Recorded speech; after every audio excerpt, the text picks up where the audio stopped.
थाने में एप्लीकेशन दी हमने। एप्लीकेशन पे क्या होता है, ठीक है वकील साहब आपके एप्लीकेशन पे हम आगे अरे कब तक तुम कर ठीक है, किसी भी हालत में उसे छोड़ना नहीं है। Leave it. कमाल हो गया बिल्कुल। क्या कमाल, पता नहीं देश किधर जा रहा है, पता नहीं क्या हो रहा है। Understand, we really understand, but थोड़ा सा कि कुछ लोग अभी सो रहे हैं। Sir I am so sorry. मैं अगर मैं लाउडली बोला हूँ, अगर डिस्टर्ब हुए हैं, मैं माफी चाहता हूँ। मैं आप लोगों को, मैं किसी को भी मैं हर्ट नहीं करना चाहता। बट सर जब मेरे नबी के बारे में, सर मैं तो एक सीधी सी बात कहता हूँ, नहीं सुनिए ना, आप आइए और मैं ऐलान से कह रहा हूँ, आप आइए और मैं, सर प्लीज आप आइए और आके मुझे, ओके आप आइए और आके मुझे अब्दुल कादिर को गोली मार दीजिए, लेकिन मेरे नबी के बारे में गलत बोलने वाले को जेल में तो डालो। जी वो बिल्कुल होगा। अगर आप इंस्पेक्टर हैं तो जनता को अपने पैरों के नीचे रो देंगे आप। देखिए, हम लोगों ने कानून के दायरे में रहते हुए और भारत में दिल्ली में जो धरना प्रदर्शन की जगह तय की गई है जंतर मंतर, अगर किसी इंसान की कहीं बात नहीं सुनी जा रही है, वो कानून के दायरे में आकर जंतर मंतर पर अपनी बात रख सकता है। हमने फ्राइडे को आकर एक सूचना प्रार्थना पत्र दिया था पुलिस को पार्लियामेंट थाने में कि हम लोग 30 तारीख में 30 जुलाई को सुबह, हमने कहा था हम 2 बजे आ रहे हैं 30 तारीख में। पुलिस ने हमको बोला आप 2 बजे मत आओ, आप सुबह 10 बजे से 1 बजे तक आ जाओ और अपना प्रोग्राम निपटा लो। अभी हम लोगों ने सारी तैयारी कर ली है, टेंट वगैरह वाले को सब पैसे दे दिए जो यहाँ करता है, लोग अपने घरों से निकल गए हैं। 10 बजे से हमारी परमिशन है, 7:49 हो रही है, 39 मिनट हो रहे हैं, 7:39 हो रहे हैं। अब ये 7:39 पे हमको मॉर्निंग में फोन करके ये बोलते हैं कि 10 बजे वाली परमिशन आपकी कैंसिल हो गई है। क्या तरीका है कैंसिल हो गई है, आपको आना नहीं है बोल रहे हैं जंतर मंतर पर। अरे आना नहीं है, जो ऑर्गेनाइजर होता है वो तो 3 घंटे पहले आता है ना मैनेजमेंट को संभालने के लिए। अब मैं यहाँ आ गया हूँ, बोल रहे हैं कि आपको आना नहीं है। कैसे नहीं आना है? एक नाजिया इलाही नाम की एक खातून है, बदबख्त औरत, वो शैतानी औरत जो देश का प्यार मोहब्बत वाला माहौल खराब करना चाहती है, उसने हमारे आका हजरत मोहम्मद मुस्तफा सल्लल्लाहु अलैहि वसल्लम की शान में गुस्ताखी करी है। कानून के दायरे में रहते हुए, संविधान पर भरोसा करके, अदलिया पर भरोसा करके, प्रशासन पर भरोसा करके उम्मीद करी कि सरकार पे कहीं ना कहीं भरोसा कर ले। हो सकता है कि सरकार ऐसे लोगों पर कानूनी कार्रवाई करे जो लोग संविधान के खिलाफ आवाज उठाते हैं और किसी के भी धर्म के बारे में बिना सोचे समझे बकवास करने लगते हैं। सोचा कि जंतर मंतर चलते हैं, जंतर मंतर पे अपनी बात रखते हैं कानून के दायरे में, तो सोचा कि हमारी आवाज सुन ली जाएगी, हमारा दर्द सुन लिया जाएगा, हमारी पीड़ा को समझ लिया जाएगा कि हम सब चीज बर्दाश्त कर सकते हैं। ये हमारी पीड़ा है। तुम चलाओ गोली हमारे सीने पर, तुम चलाओ बुलडोजर हमारे सीने पर, तुम मारो कितना मारोगे हमें, लेकिन अगर हमारे नबी हजरत मोहम्मद मुस्तफा सल्लल्लाहु अलैहि वसल्लम की बात आएगी तो खुदा की कसम, रब्बे काबा की कसम, हम नहीं डरने वाले गोली से, मुकदमों से, लाठियों से। लेकिन यह क्या तरीका है अन्य तरीका? अगर प्रशासन को परमिशन कैंसिल करनी थी, फ्राइडे में आकर एप्लीकेशन दी थी, थर्सडे था, सैटरडे था, संडे था, मंडे था, तब तो उन्होंने अगर वो मंडे की नाइट में भी कैंसिल करते समझ में आता, हम सोशल मीडिया पे लोगों से अपील कर देते, परमिशन हमारी कैंसिल कर दी गई है। लेकिन इस तरीके से अभी 10 बजे परमिशन हुए, 10 बजे का प्रोग्राम है, अभी 7:39 पे मॉर्निंग में फोन करके बोलते हैं इंस्पेक्टर साहब के, मैं इंस्पेक्टर बोल रहा हूं पार्लियामेंट थाने से, और आपकी वकील साहब परमिशन कैंसिल हो गई है। ऐसे कैसे कैंसिल हो गई है? सर अगर कैंसिल ही करनी थी तो आप रात को बता देते हमें। हम कौन सा जबरदस्ती करते आपसे, हम कौन सा लड़ते आपसे, हम चुपचाप अपने घरों में बैठे रहते। हम समझ जाते कि ठीक है संविधान में अब हमारा कोई हक नहीं है, हम समझ जाते। अरे खुल के कह दो ना कि सिर्फ नाम के लिए रह गई है कॉन्स्टिट्यूशन ऑफ इंडिया की ये किताब, खुल के कह दीजिए हमें, क्योंकि हमारा तो ईमान है, हमारा तो भरोसा है संविधान की किताब पर कि अगर हमारे साथ कोई गलत करेगा, अननेसेसरी हमें कोई गलत तरीके से आपत्तिजनक टिप्पणी करेगा, लगेगी। मेरे वकील की पूरी टीम है, जमानत भी हो जाएगी। लेकिन मैं कानून के खिलाफ कोई काम नहीं करता। परमिशन कैंसिल हुई है, मैं परमिशन को मैं मान रहा हूं, परमिशन कैंसिल हुई है, लेकिन मेरी इतनी सी बात है, इंस्पेक्टर साहब को मुझे कल बताना था ना। अच्छा ये तो बात मेरी जायज है ना, आप 2.5 घंटे पहले मुझे फोन कर रहे हैं। अच्छा जितेंद्र कुमार करके एक हेड कांस्टेबल का फोन आया कल शाम में 5:30 बजे 6 बजे, उन्होंने ये बोला वकील साहब आप आ रहे हैं। मैंने कहा सर हम सुबह 10 बजे आ रहे हैं। कितने लोग हैं? मैंने कहा सर 200-250 हो जाएंगे। कहने लगा आपने परमिशन में तो आपने फॉर्म में 50 लिखा है। मैंने कहा तो सर मैं 50 ही ले आऊंगा। अरे 50 भरे हैं फॉर्म में, आप 50 की एंट्री करा दो ना, मैं 50 बंदों की अपना एंट्री करा रहा हूं। आप मेरी वीडियोग्राफी कर लीजिए, जैसा कि यहाँ पे होता है अननेसेसरी कोई किसी तरीके से गलत तरीके से मीडिया को बाइट रहे थे, आप करिए ना। इससे बड़ी बात और क्या होगी? आपके पास बंदूक है, ये रहा सीना, मार दो नबी के नाम पे। ऐसी बात सर मैं क्या करूं सर, मैं कानून के दायरे में आया हूं। मैं यति नरसिंहन सरस्वती गुस्ताख के खिलाफ यहाँ आया था। मैं कानून के दायरे में आया, 1.5 साल पहले बैठा, मेमोरेंडम दिया गृह मंत्रालय में, यहाँ से चला गया, लेकिन उसको जेल में नहीं डाला सर। अभी आपकी जो परमिशन रिजेक्टेड है आज के ये प्रोग्राम देखते हुए कर रखी है शुरू और आपको व्हाट्सएप पे भेज रखी है। सर व्हाट्सएप पे जो भेज रखी है हमारे पास नहीं आई, हमारे पास नंबर चालू हैं। मैं सबके फोन उठा रहा हूं। नहीं sir, Jitendra head constable Jitendra Kumar ने, जिनका नंबर मेरे पास है, उन्होंने मेरे से ये कहा वकील साहब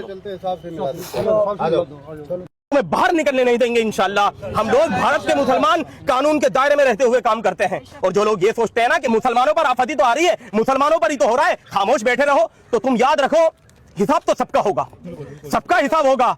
बर्दाश्त करने का एक पैमाना होता है, एक सीमा होती है। जब वो पैमाना छलक जाता है ना, अरे भारत के मुसलमान को दबा लो, भारत के मुसलमान को मार लो, भारत का, अरे मुसलमान ही तो है, कमजोर है, गाली बको, वायरल हो जाओ, बदनाम, धर्म के बारे में उल्टा सीधा बोलो, कुर्सी हासिल कर लो। लेकिन याद रखना, खुदा की कसम, वो अल्लाह रहमान और रहीम भी है ना, तो जब्बार और कहार भी है। इस आसमान से या अल्लाह, अगर तेरे हबीब के बारे में ऐसे ही गुस्ताखी होती रहे, या अल्लाह तू इस आसमान से आग की बारिश कर दे उन लोगों पर, अल्लाह तू उन पे आग की बारिश कर दे। और बेगैरत के बच्चों, तुम्हारे पास कोई ऐसा लेंटर नहीं, कोई ऐसा मेटल नहीं, उसकी बारिश, आग की बारिश से तुम अपने आप को बचा लो। जर्रा जर्रा हो जाओगे, बिखर जाओगे, चूर चूर हो जाओगे, वक्त रहेगा, बर्बाद हो जाओगे। इंशाल्लाह बचोगे नहीं, कोई नहीं बचेगा। 10 बजे की परमिशन थी, 30 तारीख है, 30 जून है। 7:30 बजे बोला कि आपकी परमिशन कैंसिल है। मैंने इंस्पेक्टर साहब से बोला, इंस्पेक्टर साहब परमिशन कैंसिल कर दी, ठीक है, लेकिन मेरा थोड़ा सा दर्द ये है, आप रात को फोन कर सकते थे, कल 29 तारीख में दिन में फोन कर सकते थे कि वकील साहब अब्दुल कादिर भाई आपकी परमिशन कैंसिल है। अरे मेरी कौम के गयूर नौजवान जो अपने घरों से निकले हैं नबी की नामूस के लिए, मैं इनको बोलते था भाई आपका शुक्रिया। मेरे भाई हाजी सलमान ने दुनिया भर मेहनत करी, लोगों से अपील की, मैं कह देता अपने भाई से, भाई एक वीडियो बना के लोगों से कह दो कि अब्दुल कादिर माफी मांग रहा है, अल्लाह के वास्ते आप आए, परमिशन कैंसिल हो गई, भाई माफ कर दो, आप लोग अपने घरों को लौट जाओ, फिर कभी इंशाल्लाह कानून के दायरे में आपको बुलाएंगे तो आप आना। लेकिन 2.5 घंटे पहले हमारी परमिशन अननेसेसरी तरीके से कैंसिल कर दी। और जो मेरी कौम के जाबाज नौजवान, मेरे भाई, मेरा दिल, मेरे जिस्म के हिस्से जो पैदल आ रहे हैं ना, मैं उनके एक एक कदम को और उनके एक एक पैर के छाले को चूम के ये कहना चाह रहा हूं, भाई तुम आए, तुम्हारा शुक्रिया यार, लौट जाओ वापस, हम भारत के मुसलमान है, कोई भी आएगा कुछ भी कह देगा सलमान भाई, कोई दिक्कत नहीं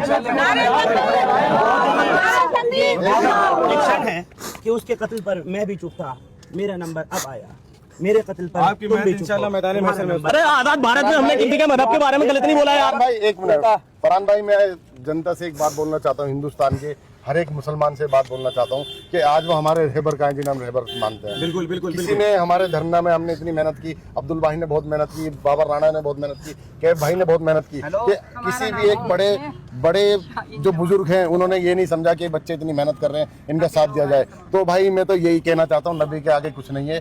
और तेरा मेरा रिश्ता क्या, तेरा मेरा रिश्ता क्या, हम नहीं जानते पठान कौन है, रांगड़ कौन है, कुरैशी कौन है, हमें तो मुसलमान से मतलब है। तेरा मेरा रिश्ता क्या, भाई सब भाई वापस जाए इंशाल्लाह, हम मरते दम तक। कहीं अगर अपने भाइयों पानी भागा और वो हमसे खून मांगेगा, हम अपने खून भी उसके लिए दे देंगे। हम हमेशा अपनी कौम के लिए खड़े हैं। अल्लाह हाफिज़।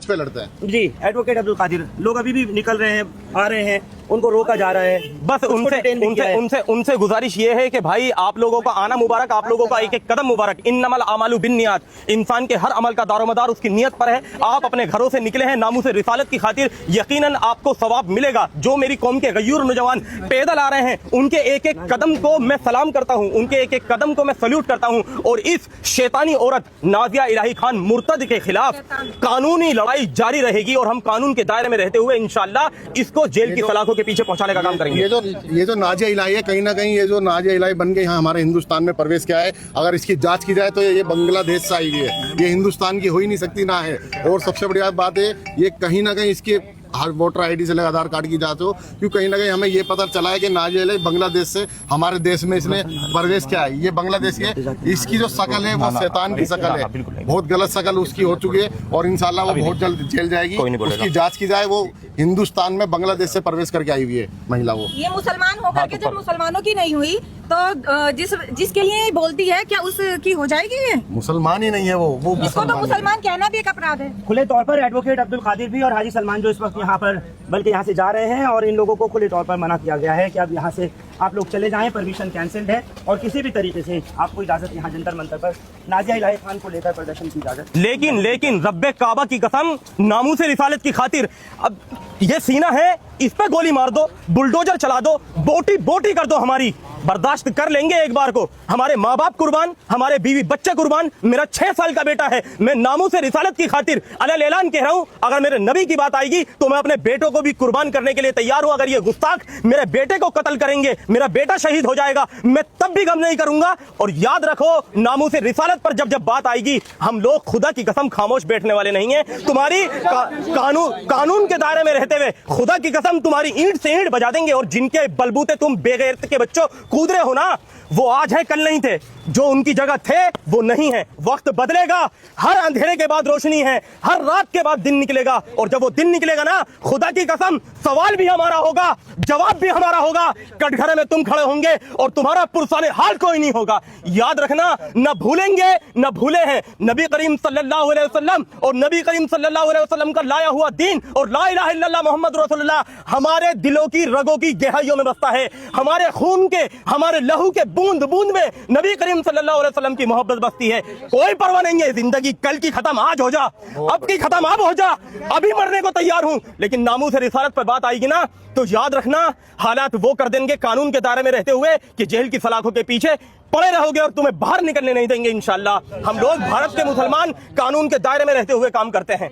अब जगह छोड़ दी है, अब यहाँ से हटा दिया है इनको हम जंतर मंतर दोबारा आएंगे, दोबारा परमिशन लेंगे, हम कानून के दायरे में दोबारा परमिशन लेंगे। और अगर नाजिया इलाही गिरफ्तार नहीं हुई तो मुसलमान एक एक बच्चा हिंदुस्तान का, हिंदू मुस्लिम सिख ईसाई सब एक होकर रोडों पे उतरेंगे। उसके खिलाफ धरना इतने बड़े स्तर पे होगा, शायद हिंदुस्तान में आज तक नहीं है। जब तक नाजिया इलाही को अरेस्ट नहीं किया जाता, हम प्रोटेस्ट करने के लिए यहाँ पर आएंगे, जरूर आएंगे इंशाल्लाह। हमें जरूर यहाँ पर मिलेगी। और नाजिया इलाही ने जो हमारे नबी की शान में गुस्ताखी की है, तो हम कानून के द्वारा इंसाफ लेकर रहेंगे, उसको जेल भिजवा कर रहेंगे इंशाल्लाह। अब लोगों से क्या कहना चाह रहे हैं आप? लोगों से हम ये कहना चाहते हैं कि भाई चलते रहो। दूसरे लोग आए कि भाई जितने लोग आए थे उन्हें मैं दिल से सलाम करना चाहता हूं कि आप हमारी एक आवाज पे इतनी तादाद में पूरे हिंदुस्तान से, एक एक प्रदेश के कोने कोने से, कोई ट्रेन से आया, कोई बस से आया, कोई फ्लाइट से आया, भाई सबका मैं आदर करता हूँ, दिल से धन्यवाद करता हूँ। कोई बात नहीं, प्रोटेस्ट नहीं हुआ, इंशाल्लाह दोबारा होगा। आप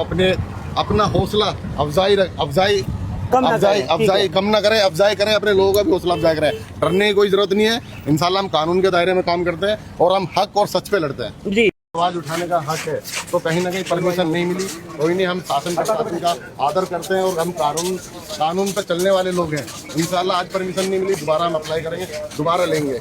लेकिन आप कह रहे थे जितेंद्र नारायण सरस्वती को उनको परमिशन मिल गई, कुछ इस तरह भी सुन रहा था मैं। जितेंद्र नारायण सरस्वती, हाँ नहीं, जितेंद्र नरसिंहानंद सरस्वती नहीं, मैंने कहा था, मैं 1.5 साल पहले कानून के दायरे में यति नरसिंहानंद सरस्वती गुस्ताखे रसूल के खिलाफ आया था। मैंने यहाँ मांग की थी, मेमोरेंडम दिया था गृह मंत्रालय के लिए कि ऐसे लोग जो किसी के महापुरुषों के बारे में गलत तरीके से टिप्पणी करें उनको जेल में जाना चाहिए। लेकिन वो अभी तक खुला घूम रहा है, उसको भी जेल में नहीं डाला गया है। मैंने कहा था, एडवोकेट अब्दुल कादिर, आपने तो ये बात बोली है कि परमिशन हमें नहीं दे रहे हैं, जबकि परमिशन उनको दे दी थी। किनको दे दी थी? यति नरसिंहानंद सरस्वती। नहीं, मैंने ये नहीं बोला। मैंने बोला था कि मैं 1.5 साल पहले यहाँ आया था उसके खिलाफ धरना प्रदर्शन करने, उसको जेल में डालने की मांग करते हुए, लेकिन उसको जेल में नहीं डाला गया। हम भारत के मुसलमान हैं, भारत के संविधान के दायरे में रहते हुए अपने हक के लिए आवाज उठाते हैं। लेकिन रोना आता है इस बात पर जब हमें हमारा हक ही नहीं मिलता है।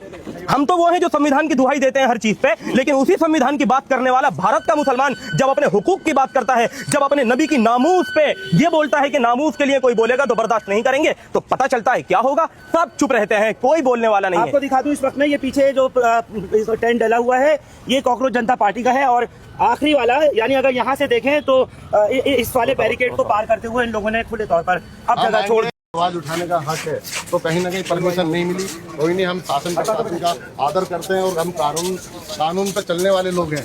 इंशाल्लाह आज परमिशन नहीं मिली, दोबारा हम अप्लाई करेंगे, दोबारा लेंगे।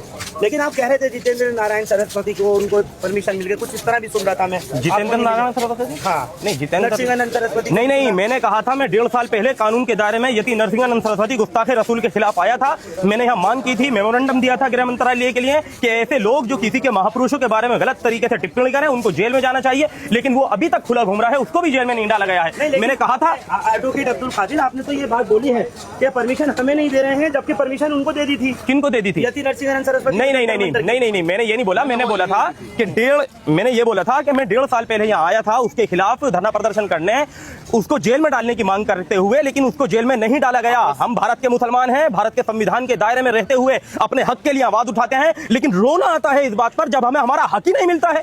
हम तो वो हैं जो संविधान की दुहाई देते हैं हर चीज पे, लेकिन उसी संविधान की बात करने वाला भारत का मुसलमान जब अपने हुकूक की बात करता है, जब अपने नबी की नामूस पे ये बोलता है कि नामूस के लिए कोई बोलेगा तो बर्दाश्त नहीं करेंगे, तो पता चलता है क्या होगा। सब चुप रहते हैं, कोई बोलने वाला नहीं है। आपको दिखा दूं इस वक्त में ये पीछे जो टेंट डला हुआ है, ये कॉकरोच जनता पार्टी का है, और आखिरी वाला, यानी अगर यहाँ से देखें तो इस वाले बैरिकेड को पार करते हुए इन लोगों ने खुले तौर पर अब जगह छोड़